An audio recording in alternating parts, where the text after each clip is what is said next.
Hi everyone, I'm back to read chapter 4 of our book Meet Marie Grace from 1853, book 1, chapter 4, called Important Lessons. The next morning, Marie Grace was so nervous that she could barely swallow the porridge Mrs. Curtis had made. Before she left home, Marie Grace gave Argos a long hug. "I'll miss you when I'm back at school," she whispered to him. "I'll be back this afternoon, and I'll tell you all about it." It was raining, so Papa held an umbrella over her as they walked together to St. Teresa's. "I think you'll like this school, Marie Grace," he said, "and I'm sure you'll make friends here too." Marie Grace hoped with all her heart that her father was right. She thought of how nice Cecile had been at the French market, and she also remembered her encounter with Lavinia Halsworth. What will the girls at St. Teresa's be like? Marie Grace wondered. Her father walked her through the school's iron gate and up to the wide front door. A freckled young nun welcomed them to the school. Marie Grace's mouth felt dry as she said goodbye to her father. She followed the nun down a wood-paneled hall that smelled of chalk dust. The nun stopped at the last door. "You'll be here in Sister Pauline's class," she announced. Marie Grace stepped into the classroom as quietly as she could. A tall nun with spectacles was standing at the front of the room lecturing to the class. 3 rows of girls sat facing the teacher. All of the students turned around when the door closed behind Marie Grace. As the girls stared at her, Marie Grace felt the blood rush to her face. She suddenly realized 2 awful facts. First, Sister Pauline was lecturing in French. Even worse, Lavinia Halsworth was sitting in the front row. The first few moments passed in a blur. Sister Pauline rapped on her desk. Then she looked straight at Marie Grace and asked her a question in French. The room was silent. Marie Grace sensed that everyone was waiting for her to reply, but her mind was blank. It was bad enough not to know the answer to the teacher's questions. She couldn't even know what the question was. All she could think of to say was the French word for yes. "Oui," she said hopefully. As soon as the word was out of her mouth, Marie Grace heard ripples of laughter. She knew that she had given the wrong answer, and she wished she could run out the door back to Papa. Sister Pauline rapped again on her desk, and the laughter stopped. Then she asked in English, "What is your name, please?" Marie Grace felt her blush deepen as she realized that the question Sister Pauline had asked her the first time. She mumbled her name, and Sister Pauline smiled at her kindly. "Take a seat, Marie Grace," the nun directed, and follow along as best you can. As the other girls turned to face the front of the room, Marie Grace looked for a place to sit. The only empty seat was in the middle row at a double desk next to a skinny girl with curly brown hair. Marie Grace quickly slid in next to the girl. "We're on this page," murmured the girl, tilting her book so that Marie Grace could see it. And when Marie Grace glanced down at the page, she felt her stomach flip-flop. It was all written in French. Lavinia whispered something to a girl with red hair. Then the girl burst into giggles. Sister Pauline frowned at her. "Silence, please, Sophronia. You may welcome our new student at lunchtime. Now let's turn to our French lesson." As the class continued, Marie Grace struggled to follow along. She found herself recognizing some French words and phrases, but not nearly enough to understand the lesson. She was relieved when Sister Pauline taught the arithmetic lesson in English. "At least I can understand this," Marie Grace thought as she read the problems Sister Pauline wrote on the board. Papa had taught her arithmetic at home, and whenever she went shopping, she had to add and subtract in her head. Now Marie Grace discovered that while other girls in the class seemed to be struggling, she solved the problems easily. The hardest test came at lunchtime. The rain had stopped, and Marie Grace took the basket that Mrs. Curtis had packed and followed the other girls out to the courtyard. It was a pleasant space with a view of the gardens and the stables in back of the convent.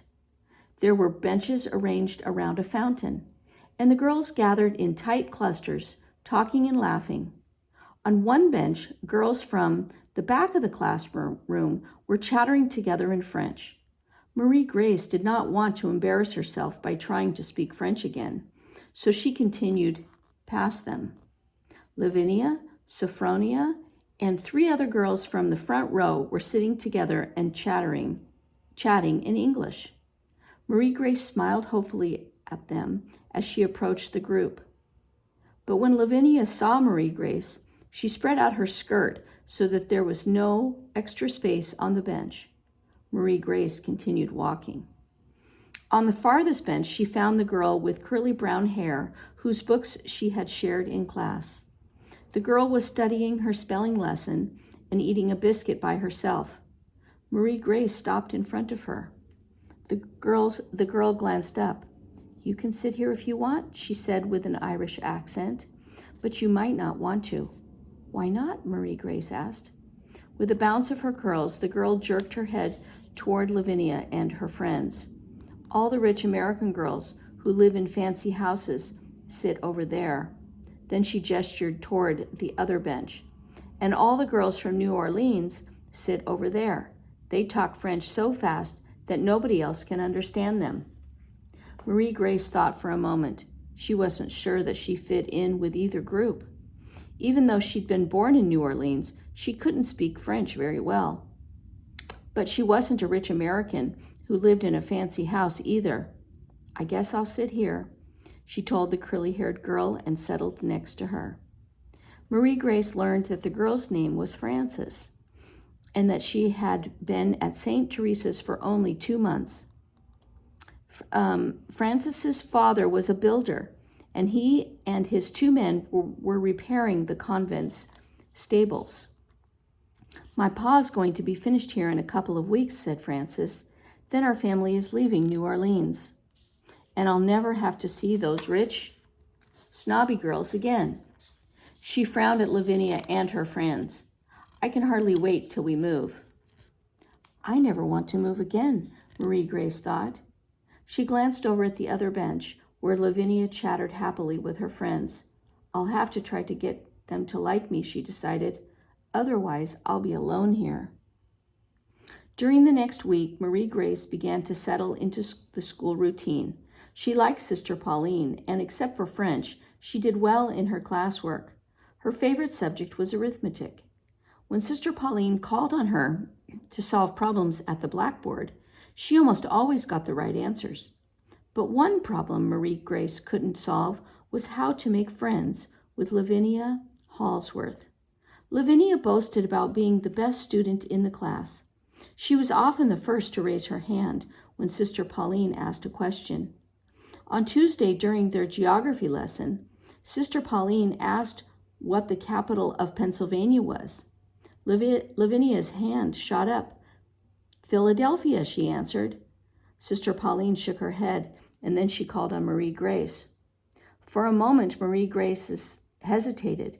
She knew the answer, but didn't want to seem as if she was showing off. Finally, she mumbled, "Harrisburg." "Very good," said Sister Pauline, smiling. "Lucky guess," Lavinia whispered angrily. Marie Grace tried to sink out of view. At lunchtime, Marie Grace sat with Frances, who usually read a book while she ate. Lavinia always sat in the middle of her front row friends like a queen surrounded by her admirers. Marie Grace listened to Lavinia talk loudly about her new dresses, the opera she attended, and most of all, the parties she was invited to. "I have the most wonderful costumes for Mardi Gras," Lavinia announced to her friends. "You'll never guess what I am going to be." "You have to tell us," exclaimed Sophronia. "I already told you that I'm going to be an angel." "You were an angel last year," Lavinia pointed out. "That's nothing special, but nobody's ever had a costume like mine before." The girls begged Lavinia for hints about her costume, but she refused to give any details. It's a secret, she teased.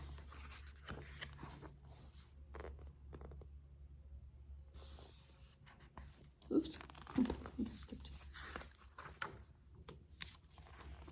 Marie Grace wished that she could join the conversation.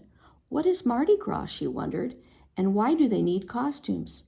But whenever Marie Grace tried to talk to the front row girls, either at lunchtime or in the classroom, Lavinia made it clear that she wasn't welcome. One Friday afternoon, however, Marie Grace thought her chance had come. Sister Pauline wrote several problems on the blackboard for the girls to solve, and then she stepped out of the room. Sophronia studied the problems. I don't understand this one at all, she announced, and she read aloud from the board. If Mary has $1 and she goes to the market and buys 2 pounds of flour for 5 cents a pound, how much money will Mary have left? How should I know how much money Mary has? Sophronia wailed, staring at her blank slate. She turned around to Marie Grace. Do you know how to solve it? I think so, said Marie Grace, happy that Sophronia wanted her opinion. You begin by figuring out the total cost of the flour. Lavinia turned and glared at Marie Grace. That's not right, she interrupted. Marie Grace shrank back in her seat. It isn't? No, Lavinia said triumphantly. You began by sending your maid to do the marketing. Lavinia laughed loudly at her own joke, and the other girls in the front row laughed too. Even Sophronia giggled. Lavinia gave her friend a scornful look. Honestly, Sophie, it's an easy problem, she said, snatching Sophronia's slate away from her. I'll show you how to do it. As Marie Grace bent over her work, she heard Lavinia whisper to her friends, Some girls think they know everything, but they can't even speak French. All they can say is, oui, oui, oui. The other girls giggled again, and Marie Grace felt her face burn. How will I ever make friends here? She wondered with a sinking heart. Every week at school, Marie Grace looked forward to Saturdays. At exactly 10 o'clock in the morning, she and Argos set off for the Royal Music Hall. They walked side by side under the pretty iron balconies that reached out over the banquets. When they neared Jackson Square, the smell of roasting coffee beans and steamed milk was everywhere. The cafes were full of customers, and the markets were crowded with shoppers. As they walked, Argos kept close to Marie Grace. No matter how busy the streets were, he stayed by her side. He didn't even chase the pigeons when they crossed Jackson Square. Good dog, Marie Grace said, as birds fluttered around them. Good dog. Louis, the watchman at the music hall, had become friends with Argos. Louis often saved treats for the big dog, and Argos sat with him by the back entrance, while Marie Grace went upstairs to Mademoiselle Oceane's studio. Today, Cecile's lesson ended just as Marie Grace arrived. Marie Grace waited outside the studio until Cecile finished. Cecile rushed out with a big smile and said, Bonjour. Comment vas-tu? Then she repeated herself in English. Hello, how are you? Marie Grace smiled and answered in English. I'm very well, thank you. How are you? Then she practiced her French with Cecile, who gently corrected her pronunciation and taught her new words and expressions. I wish the girls at school were as kind as Cecile, Marie Grace thought. All week, Marie Grace looked forward to seeing Cecile. The two girls never ran out of things to talk about. Cecile told Marie Grace about her busy household, her lessons with her tutor, and her pet parrot. Marie Grace, in turn, told Cecile about helping her father in his office, Mrs. Curtis's grumblings about cooking, strange New Orleans foods, and Argos's last adventures. I'm sorry we cannot talk longer, Cecile always said when Ellen came to fetch her. Marie Grace was sorry too.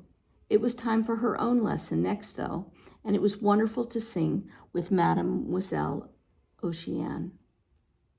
The lesson was fun, but it was also hard work. Marie Grace had to stand up straight, breathe properly, and sing scales, lots and lots of scales. When Mademoiselle introduced a new song, she and Marie Grace would sing it together, going over and over the hard parts.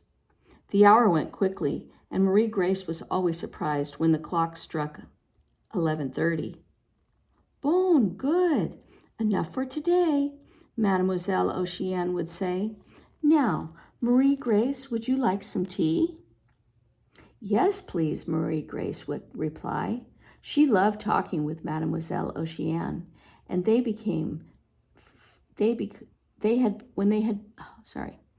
had become friends outside the studio too. When Uncle Luke's steamboat had been in New Orleans recently, he had brought Mademoiselle Oceane to the gardener's house for tea. Since Papa and Marie Grace hardly ever had guests, it had been a special occasion. Marie Grace had been allowed to wear her best dress and served little iced cakes to everyone. Today, Mademoiselle smiled as she poured a cup of steaming hot tea for Marie Grace. I am so happy, she said. Your uncle wrote that he will be back in New Orleans in time for the Mardi Gras balls. Marie Grace put a lump of sugar into her tea. I've heard girls at school talking about Mardi Gras. What is it? Mardi Gras means Fat Tuesday, Mademoiselle explained.